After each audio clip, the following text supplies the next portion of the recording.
Values, हमने तो बस वैल्यूज ही दी हैं अपनी बेटियों को। मेरे डैडी ना फौज में थे, इसलिए मेरी दोनों बच्चियों की परवरिश बहुत ही डिसिप्लिन्ड तरीके से हुई है। टाइम से खाना, टाइम से सोना, सुबह जल्दी उठना, फिर पूजा पाठ, योगा, ऑल्टरनेट डेज पे अनुलोम विलोम, और शाम को ठीक 7 बजे घर वापस आ जाना। और हाँ, all girls school and all girls college. लड़कियां लड़कों से जितना कम बात करे ना उतनी सेफ रहती है, और फिर हेल्थ भी पिंक रहती है ना?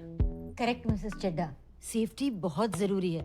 अभी कुछ महीने पहले ही वीर ने 2 गुंडों की पिटाई की थी अहमदाबाद में। एक लड़की को छेड़ रहे थे, कॉलर से घसीट के लेकर गया था पुलिस स्टेशन। हाय सच्ची? नीज पे चोट आई थी इसे।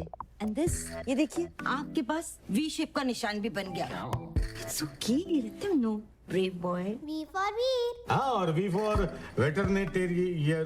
वेनेटेरियन। नहीं वेटरन वेजिटेरियन। नहीं वेट। बेस्ट। हाँ वही वेट। इसे हमने कहा था फैमिली बिजनेस ज्वाइन कर लो, बट नो मींस नो। इसके सर पर तो भूत सवार था एनिमल डॉक्टर बनने का। हाय वीर, फिर तो तुझे हमारे डॉगी से प्यार हो जाना है। हाँ पीहू, कहाँ है भाई हमारा डॉगी? बस अभी सैलून से लौटा है, पानी